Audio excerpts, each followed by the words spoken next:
Lady Molly of Scotland Yard. A castle in Brittany. Yes, we are just back from our holiday, my dear lady and I, a well-earned holiday, I can tell you that. We went to Porhoët, you know, a dear little village in the hinterland of Brittany, not very far from the coast, an enchanting spot, hidden away in a valley, bordered by a mountain stream, wild, romantic, picturesque Brittany, in fact. We had discovered the little place quite accidentally last year, in the course of our wanderings, and stayed there then about 3 weeks, laying the foundations of that strange adventure which reached its culminating point just a month ago. I don't know if the story will interest you, for Lady Molly's share in the adventure was purely a private one, and had nothing whatever to do with her professional work.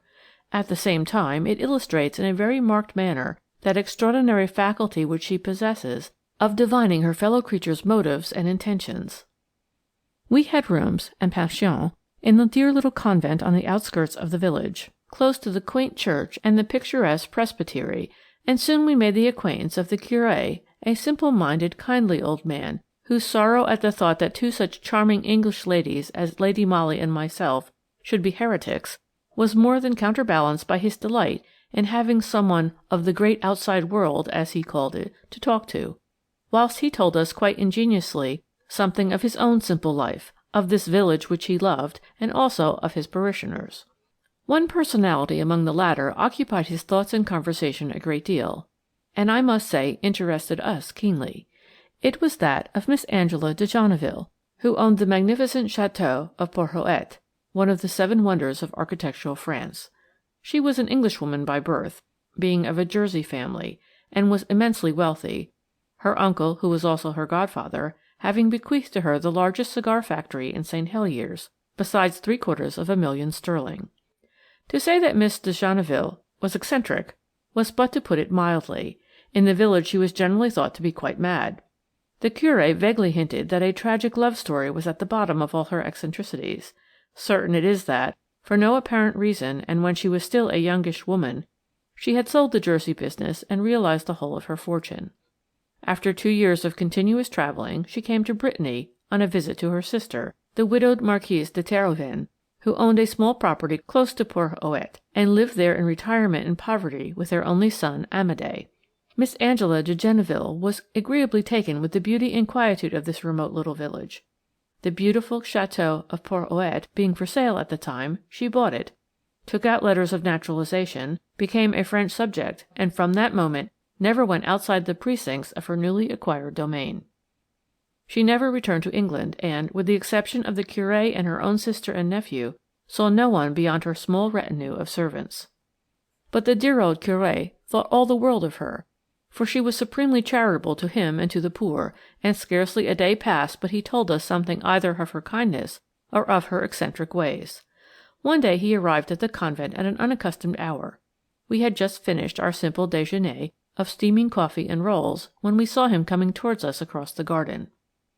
That he was excited and perturbed was at once apparent by his hurried gait and by the flush on his kindly face. He bade us a very hasty "Good morning, my daughters," and plunged abruptly into his subject. He explained with great volubility, which was intended to mask his agitation, that he was the bearer of an invitation to the charming English lady, a curious invitation, ah yes, perhaps, Mademoiselle de Genneville, very eccentric, but she is in great trouble, in very serious trouble, and very ill too. Now, poor lady, half paralyzed and feeble, yes, feeble in the brain, and then her nephew, the Marquis Amédée de Terhoven, such a misguided young man, who has got into bad company in that den of wickedness called Paris. Since then it has been debts, always debts. His mother is so indulgent, too indulgent, but an only son. The charming English ladies would understand. It was very sad, very, very sad, and no wonder Mademoiselle de Genneville was very angry. She had paid Monsieur le Marquis' debts once, twice, 3 times, but now she will not pay any more, but she is in great trouble and wants a friend, a female friend, one of her own country, she declares, for he himself, alas, was only a poor curé de village, and did not understand great ladies and their curious ways. It would be true Christian charity if the charming English lady would come and see mademoiselle. But her own sister, the Marquise, suggested Lady Molly, breaking in on the old man's volubility. Ah, her sister, of course, he replied with a sigh. Madame la Marquise. But then she is Monsieur le Marquis's mother, and the charming English lady would understand. A mother's heart, of course." "But I am a complete stranger to Miss de Genneville," protested Lady Molly. "Ah, but mademoiselle has always remained an Englishwoman at heart," replied the Curé. "She said to me today, 'I seem to long for an Englishwoman's handshake, a sober-minded, sensible Englishwoman, to help me in this difficulty. Bring your English friend to me, Monsieur le Curé, if she will come to the assistance of an old woman who has no one to turn to in her distress.'" Of course, after that I knew that my dear lady would yield. Moreover, she was keenly interested in Miss de Genneville, and without further discussion she told Monsieur le Curé that she was quite ready to accompany him to the Château of Porhoët. Of course, I was not present at the interview, but Lady Molly has so often told me all that happened and how it happened, and with such a wealth of picturesque and minute detail, that sometimes I find it difficult to realize that I myself was not there in person. It seems that Monsieur le Curé himself ushered my lady into the presence of Miss Angela de Genneville. The old lady was not alone when they entered. Madame la Marquise de Terhoven, an elderly, somewhat florid woman, whose features, though distinctly coarse, recalled those of her sister, sat on a high-backed chair close to a table, on which her fingers were nervously drumming a tattoo, whilst in the window embrasure stood a young man, whose resemblance to both the ladies at once proclaimed him to Lady Molly's quick perception as the son of the one and the nephew of the other, the Marquis de Terhoven, in fact. Miss de Genneville sat erect in a huge armchair. Her face was the hue of yellow wax, the flesh literally shriveled on the bones, the eyes of a curious, unnatural brilliance. One hand clutched feverishly the arm of her chair, the other, totally paralyzed, lay limp and inert in her lap. "Ah, the Englishwoman at last, thank God!" she said in a high-pitched, strident voice as soon as Lady Molly entered the room. "Come here, my dear, for I have wanted one of your kind badly. A true-hearted Englishwoman is the finest product of God's earth, after all said and done. Pardieu, but I breathe again," she added, as my dear lady advanced somewhat diffidently to greet her, and took the trembling hand which Miss Angela extended to her. "Sit down close to me," commanded the eccentric old lady, whilst Lady Molly, confused, and not a little angered at finding herself in the very midst of what was obviously a family conclave, was vaguely wondering how soon she could slip away again. But the trembling hand of the paralytic clutched her own slender wrist so tightly, forcing her to sink into a low chair close by, and holding her there as with a grip of steel, that it would have been useless and perhaps cruel to resist. Satisfied now that her newly found friend, as well as Monsieur le Curé, were prepared to remain by her and to listen to what she had to say, the sick woman turned with a look of violent wrath towards the window embrasure. "I was just telling that fine nephew of mine that he is counting his chickens before they are hatched. I am not yet dead, as monsieur my nephew can see, and I have made a will, and placed it where his thievish fingers can never reach it." The young man, who up to now had been gazing stolidly out of the window, now suddenly turned on his heel, confronting the old woman, with a look of hate gleaming in his eyes. "We can fight the will," here interposed Madame la Marquise icily. "On what grounds?" queried the other. "That you were paralysed and imbecile when you made it," replied the Marquise dryly. Monsieur le Curé, who up to now had been fidgeting nervously with his hat, now raised his hands and eyes to the ceiling to emphasize the horror which he felt at this callous suggestion. Lady Molly no longer desired to go. The half-paralyzed grip on her wrist had relaxed, but she sat there quietly, interested with every fibre of her quick intelligence in the moving drama which was being unfolded before her. There was a pause now, a silence broken only by the monotonous ticking of a monumental, curious-looking clock which stood in the angle of the room. Miss de Genneville made no reply to her sister's cruel taunt, but a look, furtive, maniacal, almost dangerous, now crept into her eyes. Then she addressed the Curé. "I pray you, pen, ink, and paper, here on this table," she requested. Then, as he complied with alacrity, she once more turned to her nephew, and pointing to the writing materials, "Sit down and write, Amédée," she commanded. "Write what?" he queried. "A confession, my nephew," said the old woman with a shrill laugh. "A confession of those little peccadilloes of yours, which, unless I come to your rescue now, will land you for 7 years in a penal settlement, if I mistake not, my fine nephew?" "A confession?" retorted Amédée de Terhoven savagely. "Do you take me for a fool?" "No, my nephew, I take you for a wise man, who understands that his dear aunt will not buy those interesting forgeries perpetrated by Monsieur le Marquis Amédée de Terhoven, and offered to her by Rubinstein the moneylender, unless that confession is written and signed by you. Write, Amédée, write that confession, my dear nephew, if you do not wish to see yourself in the dock on a charge of forging your aunt's name to a bill of 100,000 francs." Amédée muttered a curse between his teeth. Obviously the old woman's shaft had struck home. He knew himself to be in a hopeless plight. It appears that a money-lender had threatened to send the forged bills to Monsieur le Procureur de la République unless they were paid within 24 hours, and no one could pay them but Miss de Genneville, who had refused to do it except at the price of this humiliating confession. A look of intelligence passed between mother and son. Intercepted by Lady Molly, and interpreted by her, it seemed to suggest the idea of humouring the old aunt, for the moment, until the forgeries were safely out of the money-lender's hands, then of mollifying her later on, when perhaps she would have forgotten, or sunk deeper into helplessness and imbecility. As if in answer to his mother's look, the young man now said curtly, "I must know what use you mean to make of the confession if I do write it." "That will depend on yourself," replied Mademoiselle dryly. "You may be sure that I will not willingly send my own nephew to penal servitude." For another moment the young man hesitated. Then he sat down, sullen and wrathful, and said, "I'll write, you may dictate." The old woman laughed a short, dry, sarcastic laugh. Then, at her dictation, Amédée wrote, "I, Amédée, Marquis de Terhoven, hereby make confession to having forged Mademoiselle Angela de Genneville's name to the annexed bills, thereby obtaining the sum of 100,000 francs from Abraham Rubinstein of Brest." "Now, Monsieur le Curé, would you kindly witness le Marquis's signature?" said the irascible old lady, when Amédée had finished writing. "And you too, my dear?" she added, turning to Lady Molly. My lady hesitated for a moment. Naturally, she did not desire to be thus mixed up in this family feud, but a strange impulse had drawn her sympathy to this eccentric old lady, who, in the midst of her semi-regal splendour, seemed so forlorn, between her nephew, who was a criminal and a blackguard, and her sister, who was but little less contemptible. Obeying this impulse, and also a look of entreaty from the Curé, she affixed her own signature as witness to the document, and this despite the fact that both the Marquise and her son threw her a look of hate which might have made a weaker spirit tremble with foreboding. Not so Lady Molly. Those very same threatening looks served but to decide her. Then, at Mademoiselle's command, she folded up the document, slipped it into an envelope, sealed it, and finally addressed it to Monsieur le Procureur de la République, resident at Caen. Amédée watched all these proceedings with eyes that were burning with impotent wrath.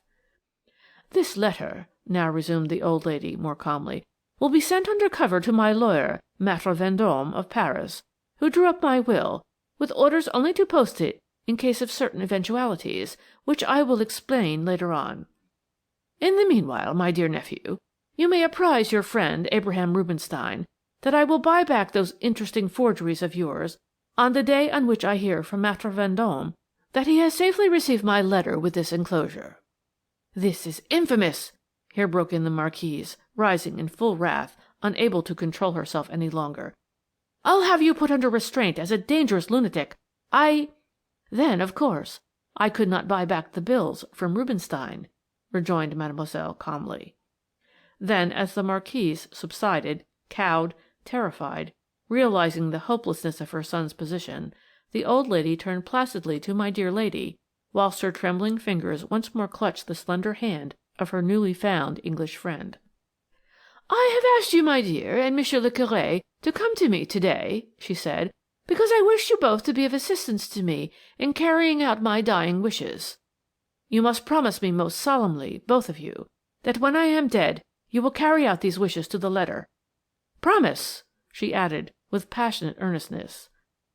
The promise was duly given by Lady Molly and the old Curé. Then Mademoiselle resumed more calmly. "And now I want you to look at that clock," she said abruptly, with seeming irrelevance. "It is an old heirloom which belonged to the former owners of Porhoët, and which I bought along with the house. You will notice that it is one of the most remarkable pieces of mechanism which brain of man has ever devised, for it has this great peculiarity, that it goes for 366 days consecutively, keeping most perfect time. When the works have all but run down, the weights, which are enormous, release a certain spring, and the great doors of the case open of themselves, thus allowing the clock to be wound up. After that is done, and the doors pushed to again, no one can open them until another 366 days have gone by, that is to say, not without breaking the case to pieces." Lady Molly examined the curious old clock with great attention. Vaguely she guessed already what the drift of the old lady's curious explanations would be. 2 days ago," continued Mademoiselle, "the clock was open, and Monsieur le Curé wound it up. But before I pushed the doors to again, I slipped certain papers into the case. You remember, monsieur?" "Yes, mademoiselle, I remember," responded the old man. "Those papers were my last will and testament, bequeathing all I possessed to the parish of Porhoët," said Miss de Genneville dryly. "And now the doors of the massive case are closed. No one can get at my will for another 364 days. No one," she added with a shrill laugh, "not even my nephew, Amédée de Terhoven." A silence ensued, only broken by the rustle of Madame la Marquise's silk dress as she shrugged her shoulders and gave a short, sarcastic chuckle.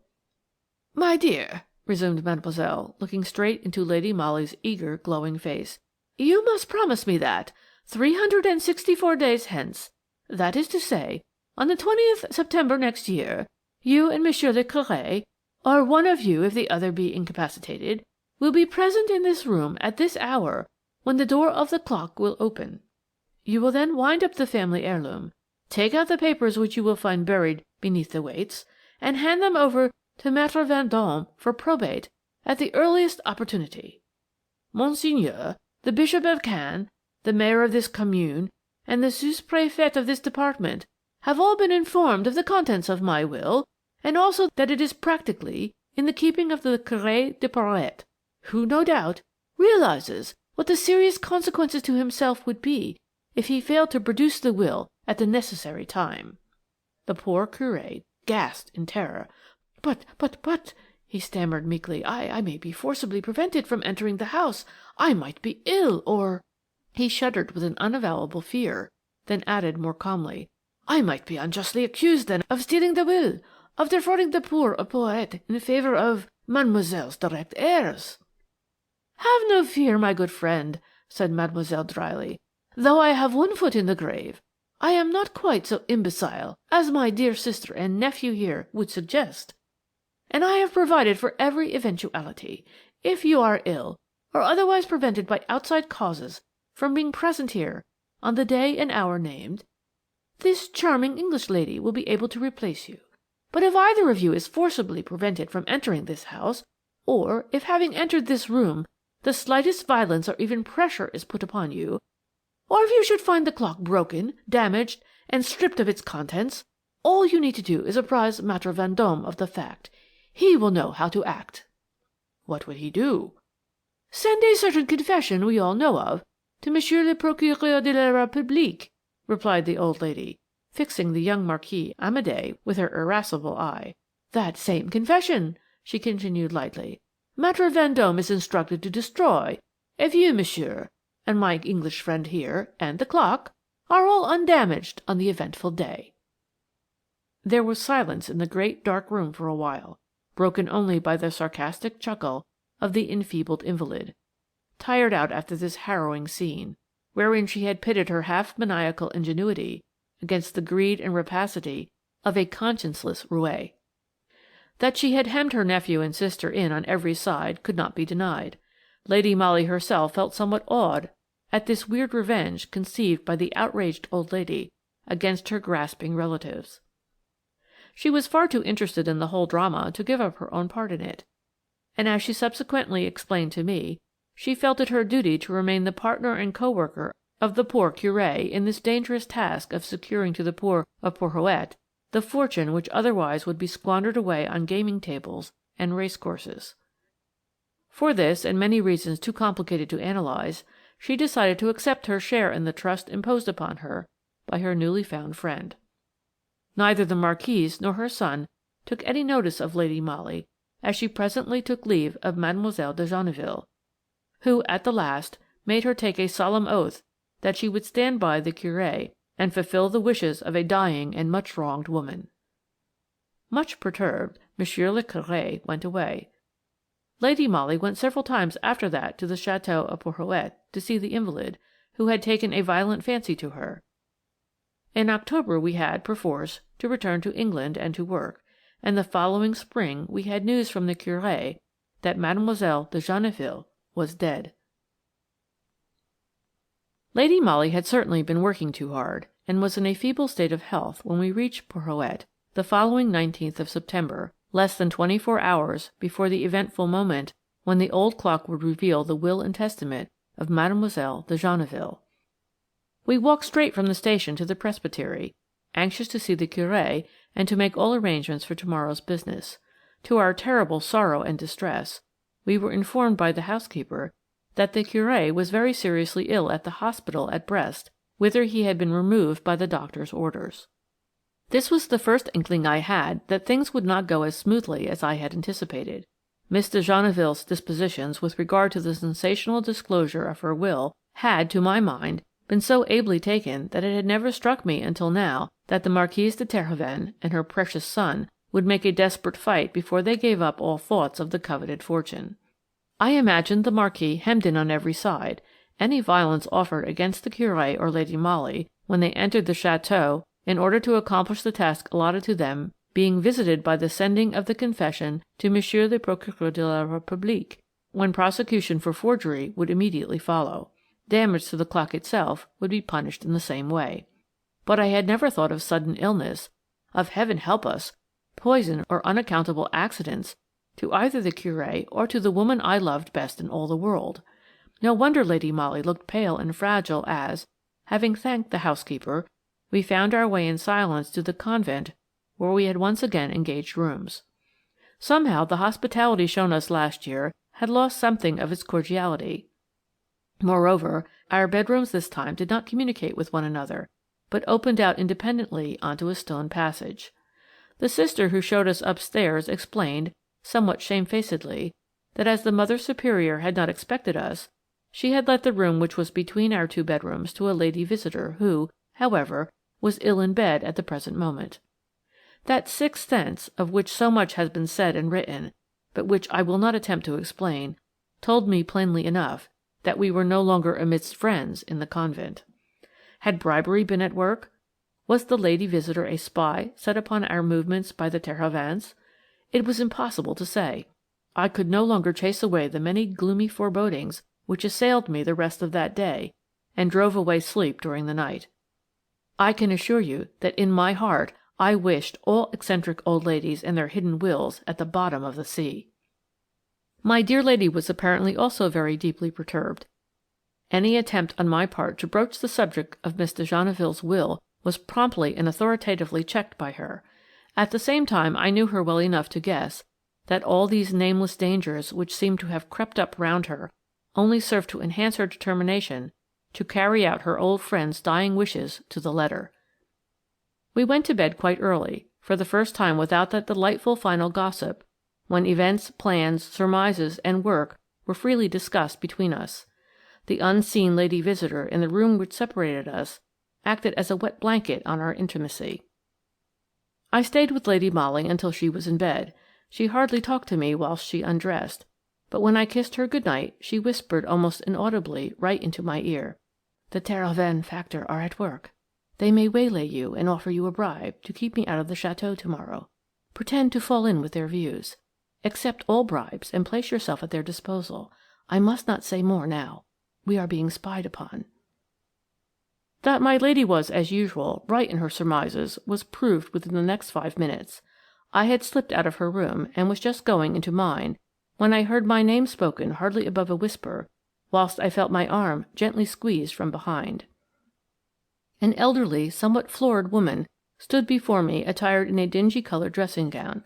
She was pointing towards my own bedroom door, implying her desire to accompany me to my room. Remembering my dear lady's parting injunctions, I nodded in acquiescence. She followed me, after having peered cautiously up and down the passage.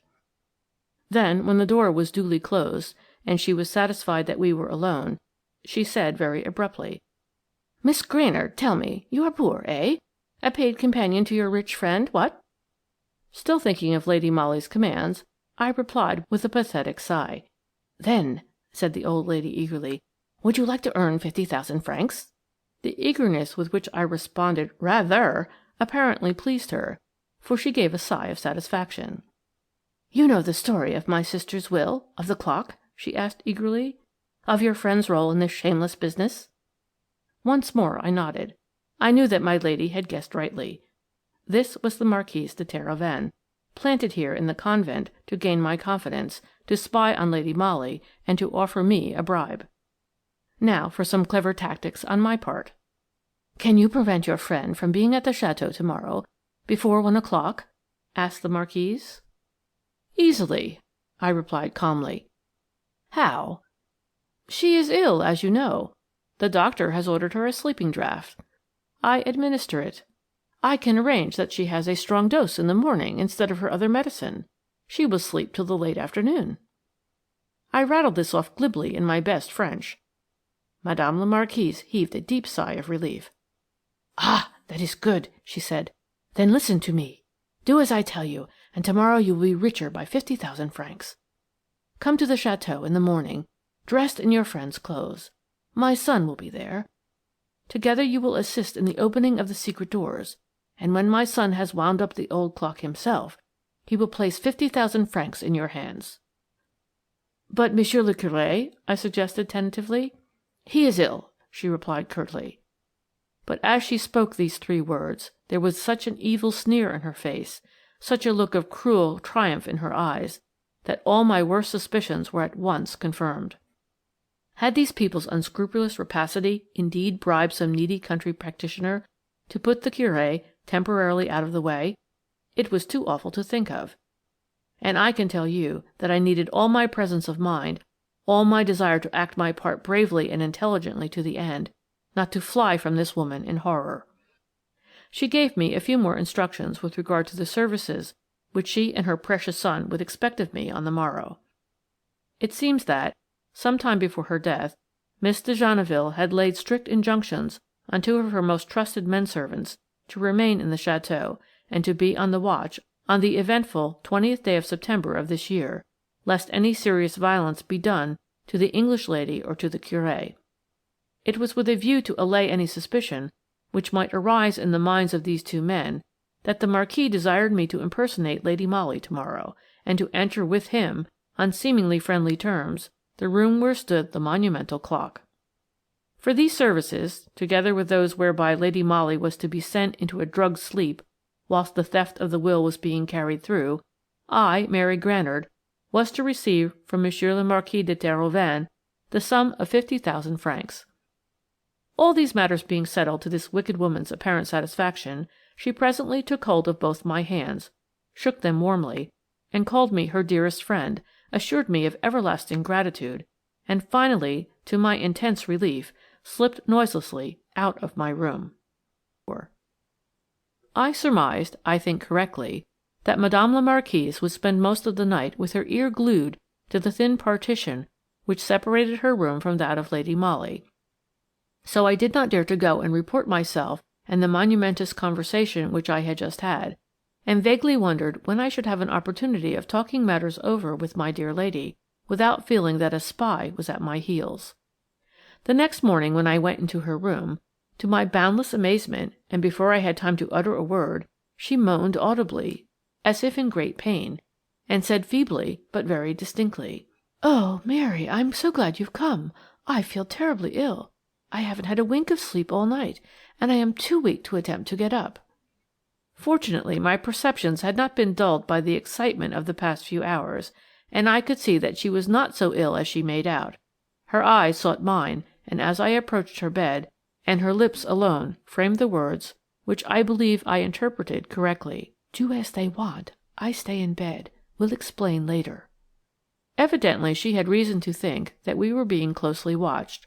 But what I could not understand was, what did she expect would happen if she herself were not present when the opening of the clock door would disclose the will? Did she want me to snatch the document, to bear the brunt of the Terhoven's wrath and disappointment?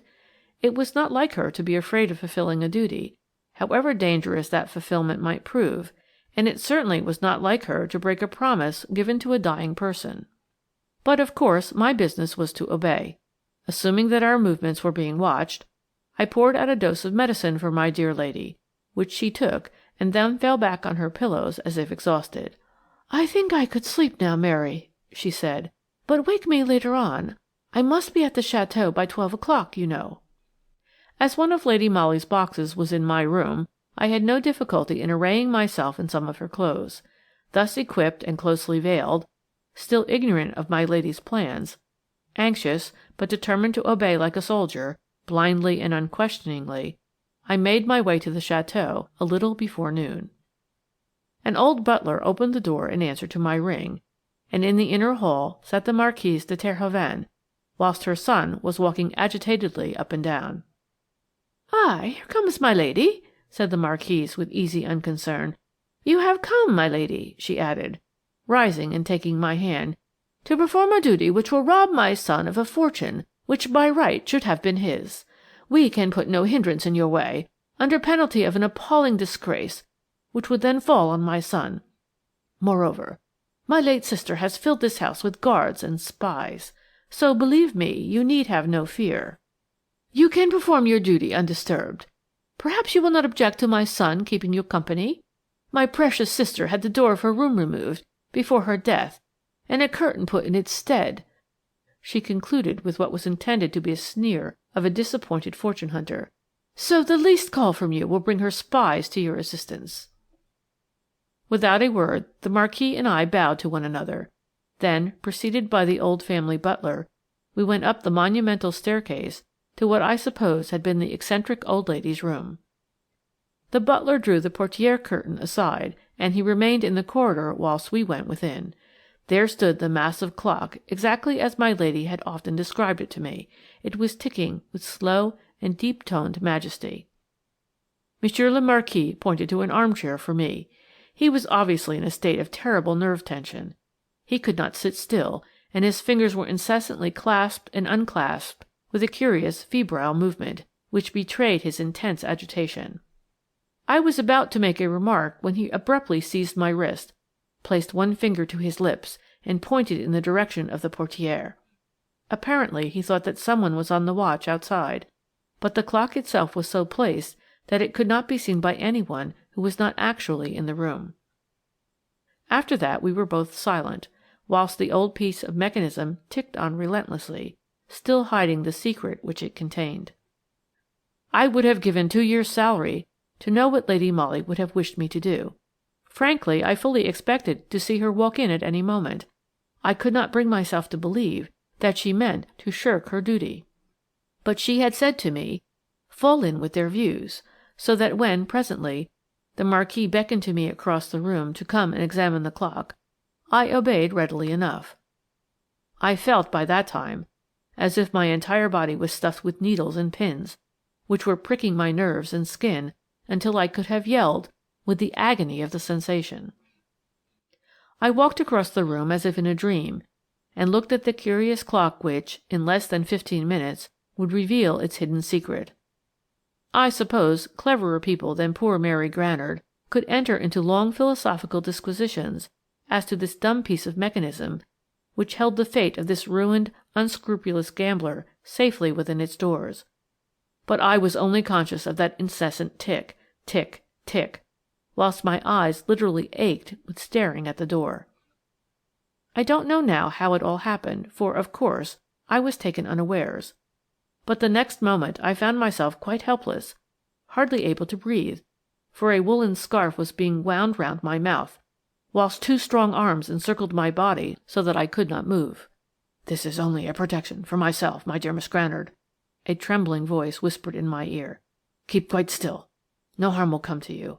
In 10 minutes you shall have your 50,000 francs in your pocket, and can walk unconcernedly out of the chateau. Neither your English lady nor Monsieur le Curé can say that they suffered any violence, nor will the clock be damaged. What happens after that, I care not. The law cannot wrest the old fool's fortune from me once I have destroyed her accursed will." To begin to tell you what passed in my mind then were an impossibility. Did I actually guess what would happen, and what my dear lady had planned? Or was it merely the engrafted sympathy which exists between her and me which caused me to act blindly in accordance with her wishes? "Fall in with their views, take their bribes," she had said, and I, like a soldier, obeyed this command to the letter. I remained absolutely still, scarcely moving an eyelid as I watched the face of the clock, the minutes speeding on, now 3, now 5, now 10. I could hear the Marquis's stertorous breathing close beside me. Was I dreaming, or did I really see now a dark line, the width of a hair, between the massive double doors of the clock case? Oh, how my pulses throbbed! The dark line was widening perceptibly. The doors were slowly opening. For the moment I almost felt in sympathy with the blackguard who was on the watch with me. His agitation must have been the most exquisite torture. Now we could distinctly see the glimmer of white paper, not pressed down by the ponderous weights, but lying loosely just inside the doors, and anon, as the aperture widened, the papers fell out just at my feet. With a smothered, gurgling exclamation which I will not attempt to describe, the Marquis literally fell on that paper, like a hungry beast upon its prey. He was on his knees before me, and I could see that the paper was a square envelope which, with a trembling hand, he tore open. It contained a short document whereon the signature Amédée de Terhoven was clearly visible. It was the confession of forgery made by the young Marquis just a year ago. There were also a few banknotes, some 100,000 francs, perhaps. The young man threw them furiously aside, and once more turned to the clock. The doors were wide open, but they revealed nothing save the huge and complicated mechanism of the clock. Mademoiselle de Genneville, eccentric and far-seeing to the last, had played this gigantic hoax on her scheming relatives. Whilst they directed all their unscrupulous energies towards trying to obtain possession of her will in one place, she had calmly put it securely somewhere else. Meanwhile, Monsieur le Marquis had sufficient presence of mind, and, I must own, sufficient dignity, not only to release me from my bonds, but also to offer me the 50,000 francs which he had promised me. "I can wind up the clock now," he said dully, "and you can walk straight out of this place. No one need know that you impersonated your friend. She, no doubt, knew of this hoax. Therefore we found the scheme to keep her out of the way so easy of accomplishment. It was a grisly joke, wasn't it? How the old witch must be chortling in her grave." Needless to say, I did not take his money. He escorted me downstairs silently, subdued, no doubt, by the spirit of hatred which had followed him up from the land of shadows. He even showed no surprise when, on reaching the hall, he was met by his late aunt's lawyer, Maître Vendôme, and also by Lady Molly, who had just arrived. Madame la Marquise de Terhoven was nowhere to be seen. My dear lady smiled at me approvingly, and when I came near she contrived to draw me aside and to whisper hurriedly, "You have done admirably, Mary. I came to fetch you. But now that this young blackguard is thoroughly outwitted, we may as well go, for our work here is done." The Marquis did not even glance at her as she slightly bowed her head to him, took leave of Maître Vendôme, and finally walked out of the château with me. As soon as we were out in the open air, I begged for an explanation. "Maître Vendôme has mademoiselle's will," she replied. "She had enjoined him to read it in the château, to-day in the presence of 3 trustees appointed for the poor of Porhoët, who inherit all her wealth."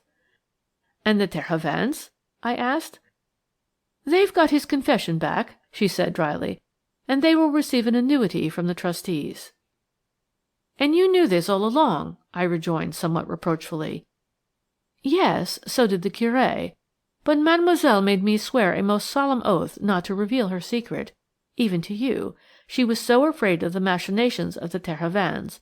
You see," continued Lady Molly, smiling at my eagerness, "Miss de Genneville possessed the ancient key wherewith she could open the clock case at any time. Obviously, even so perfect a piece of mechanism might go wrong, when examination and readjustment of the works would be necessary. After the family conclave wherein she had announced that her will was hidden in the clock, I, at my next interview with her, begged her to modify this idea, to send her will to her solicitor, but to leave the Terhovens under the impression that it was still lying in its strange hiding-place. At first she refused to listen to me or to discuss the subject, but I am happy to say that I finally succeeded in persuading her, with what result you already know. "But poor Monsieur the Curé!" I ejaculated. Her bright eyes gleamed with merriment. Oh, that was the final little hoax. He himself, poor dear, was afraid lest he might blurt out the whole thing. His illness was partly a sham, and he is quite all right again now, but the doctor at the Brest Hospital is a great friend of his, and is keeping him there until all this business has blown over. I was the only one who was kept in the dark, I concluded ruefully. Yes, Mary dear, said my dear lady gently. It was a promise, remember. But I never thought that we should get so much excitement outside our own professional work. It certainly had been a non-professional experience, but here too, as in the detection of crime, her keen intuition had proved more than a match for an unscrupulous blackguard. And certainly on the 20th day of September last, I lived through the most exciting 10 minutes of my life. End of A Castle in Brittany,